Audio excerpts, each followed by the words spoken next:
His Excellency Professor Tan Sri Dato Zulkifli Abdul Razak, Vice President of University St. Malaysia, His Excellency Professor Dato Dr. Jamil bin Osman, Rector of Islamic University College, His Excellency Professor Dr. Muhammad Hassan Muhammad Awar, Vice President of Al-Azhar University, President of Prince of Songkla University, Excellencies, distinguished guests, ladies and gentlemen,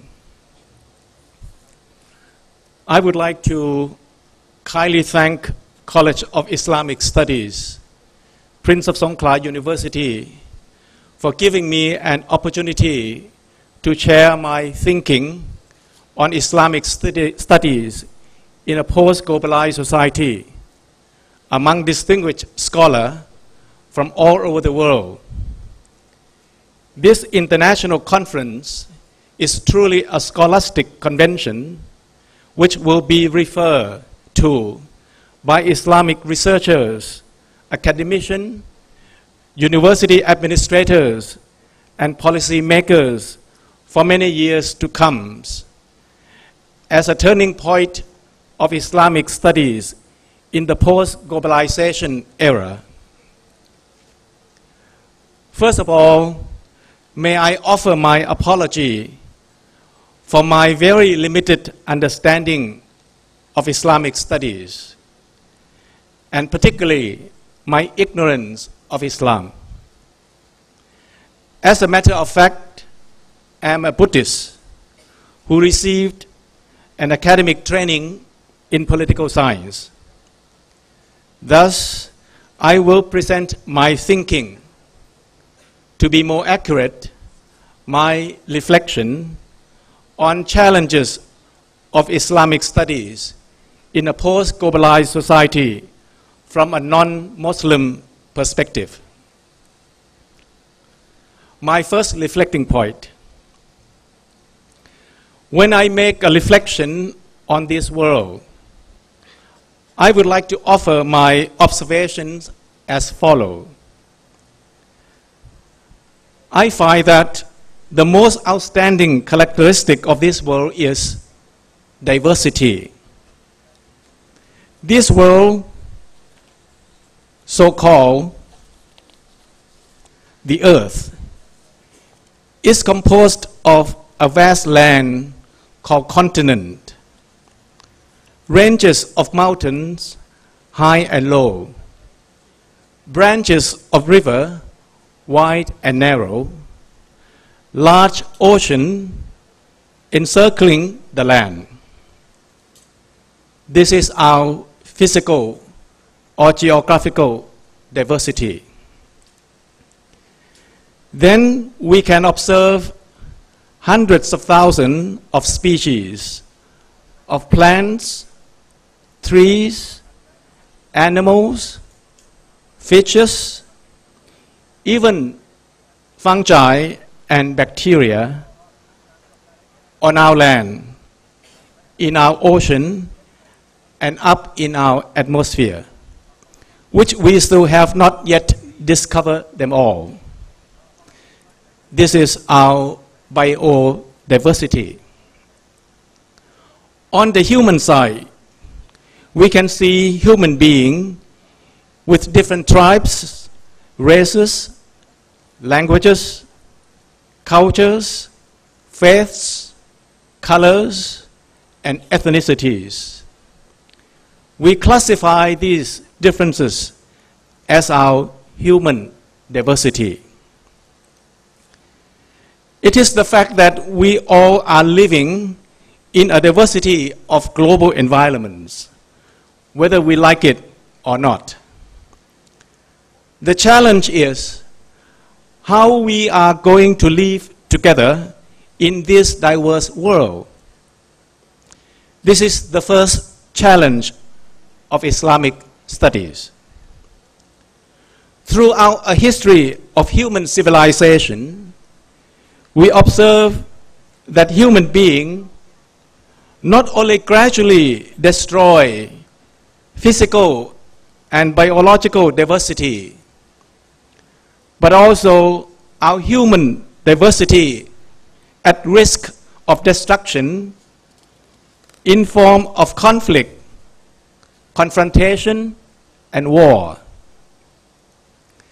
The nature gives us diversities to enhance our human civilization, but we seem to run against the will of the nature. It is quite unfortunate that we use the gift of nature, diversity, in a negative or an unconstructive way.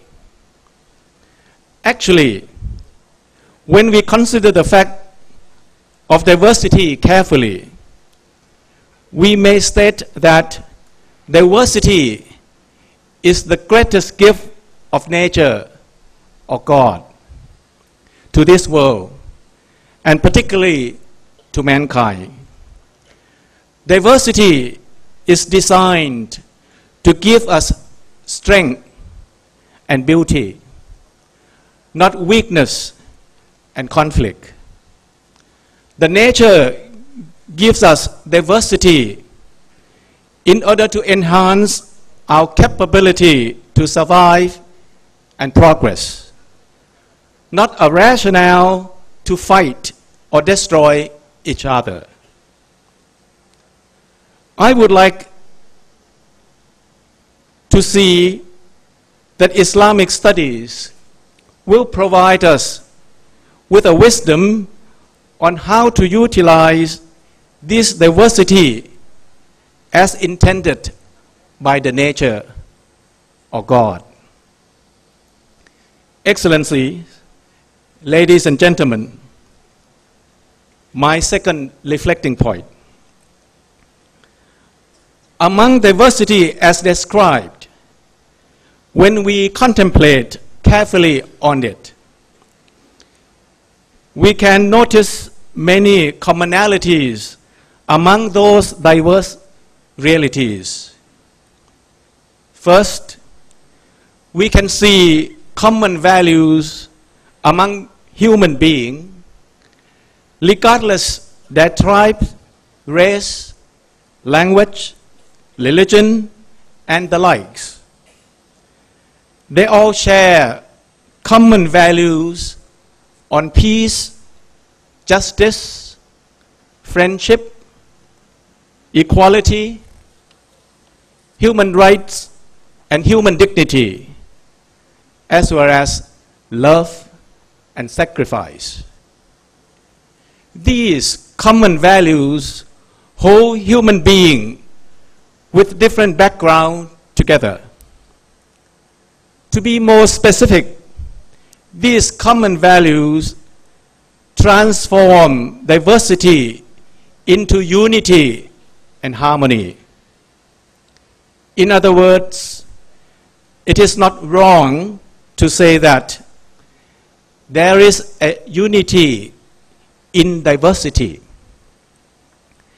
This is an important, amazing quality of human being we received from the nature. Second, among all differences between human beings, we still can have unity when we respect and tolerate those differences.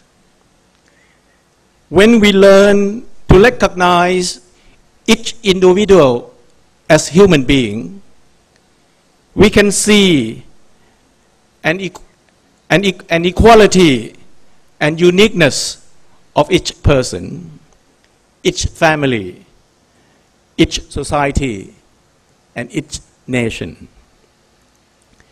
Everyone has a legitimate right to live and to be acknowledged in this world.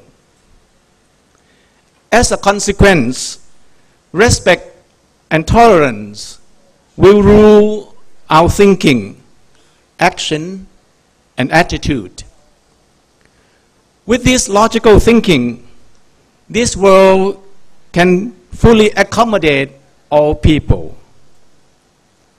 On the opposite, when respect and tolerance disappear, our selfishness, prejudice, and greed will govern our action. As we observe that colonization, exploitation, and advantage taking over the poor and the weak will be resulted. These capitalization, according to human history, always lead to confrontation, conflict, and unfortunately, war among us. Therefore, the second challenge of Islamic study is how Islamic studies teach us on how to understand tolerance and respect in the middle of diversity in this world. When we can together lead this diverse world towards a unified world under peace and harmony. At this point, I would like to emphasize that through our wisdom, we can see a logical linkage between diversity and unity through tolerance and respect. Through this logic, tolerance and respect are truly a virtue of human being in creating peace and harmony in this global community. Peace and harmony is our highest hope in the post-globalized era. It is our duty and responsibility to use our intellectual ability, wisdom, and determination to obtain peace and harmony. Through this process, we shall truly understand the essence of human being and the essence of our diversity. I would like to call for Islamic studies to work on this issue. My third reflecting point. The nature does not give us only diversity in this world, but also give us curiosity in our mind. I would like to say that curiosity is the second greatest gift of nature giving to human being. Curiosity is a critical driving force to obtain knowledge. A conduct of inquiry helps us to discover natural law and to establish a convention of ideas and concepts. What, when, where, why, and how are powerful questions that help us to understand ourselves and our world. When we arrange findings of those questions into a coherent, consistent, and systematic perspective, a knowledge on that particular subject will be discovered. Then, when we organize those discoveries into a more complex system and test them against empirical realities, a body of knowledge is resulted or produced. And consequently, a wisdom of human being is accumulated from one generation to the next generation. The product of this long process of accumulation is commonly known as human civilization. As a matter of fact, we have learned that Islamic civilization has contributed so much to human knowledge and wisdom. May I cite a few of them? Mathematics was invented by Muslim scholar. Medicine was advanced by Islamic researchers. Trading was implemented by Muslim entrepreneurs.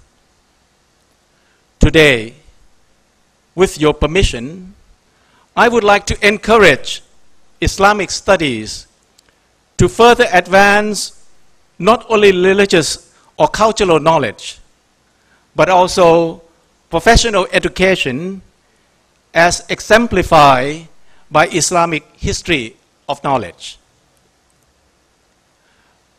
My fourth reflecting point is on principles of human being.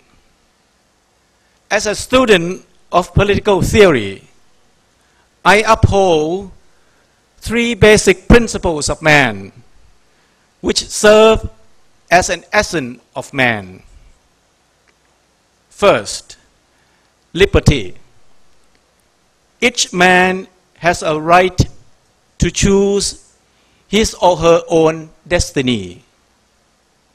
No man can force any person to accept any particular destination of his life. Second, equality. Regardless of their race, ethnicity, language, social or economic status, political affiliation, they are all equal as a human being. Thus, no man shall deserve an unequal treatment. Third, freedom. Every man is born free. He has a free will to choose to act or not to choose not to act according to his will. We all have freedom to believe and to express our belief at our free will. To be specific, freedom is an essential part of being a man. Under these three basic principles, we need to develop a system or a society that can ensure this right of individuality. More importantly, we need to put such system into practice in reality of our world. This is the most important challenge of Islamic studies in a post-globalized society. We have to join hands to take up this challenge on our noble task and responsibility. Excellencies, ladies and gentlemen, when I reflect on future Islamic studies in 4 points as presented, I always keep in mind that Islamic studies must try to achieve 2 basic goals, which will determine the future of our mankind. First, growth and progress. Human society has to grow and make progress in order to advance and enhance our life, our living conditions, and our social and physical environments. We need to overcome poverty in every part of the world. We have to produce enough quantity of food to feed every people, particularly every child. We have to address the alarming problems of global warming and to minimize impacts of natural disaster on human lives. On the other hand, we have to advance our scientific discovery and technology to ensure our future development. Second, social security and social justice. In the course of growth and progress, we have to maintain social security and social justice. Without this awareness, growth and progress can easily produce an uneven development and social exploitation. The gap of growth and progress can create and fuel discontent among people in a social system. Due to this discontent, conflict, and social unrest, and sometimes war may be inevitable. Surprisingly, we observe a repetition of these destructive social impacts again and again in our history. To be specific, I am calling for Islamic studies which will lead to growth and progress, as well as to social security and social justice of our world, not conflict, confrontation, and war among us. In my conclusion, may I make some remarks as follows. Islamic studies must give us answer or solutions on how to understand and approach diversity in order to discover unity in diversity. Islamic studies must give us answer on how to understand the right meaning of tolerance, how to respect our differences, and how to live together among those differences in peace and harmony. Islamic studies must teach us, including our children, how to tolerate with wisdom, not a mere psychological or legal control. Then the tolerance through a wise understanding will bring about a unity and peace in our global community. Islamic studies must equip us with knowledge on how to build and secure peace in this diverse world. It is not only peace among Muslims, but also peace between Muslim and non-Muslims. Last but not least, I shall call for Islamic studies to contribute a professional and skill training in addition to religious and cultural education. In a post-globalized society, we need to integrate Islamic studies and other academic or professional education in order to generate a more relevant and productive skill and knowledge for growth and progress and for social security and social justice of our world today and the future. My dear colleagues and friends, through the reflection I have presented, may I share with you a small historical fact of Pattani, where we choose to be the venues of our conference today. About 700 to 800 years ago, Pattani was a well-established and renowned center of Islamic studies in Southeast Asia. Many scholars from this region had advanced many subjects of Islamic knowledge and technology, which benefited the Islamic world at large.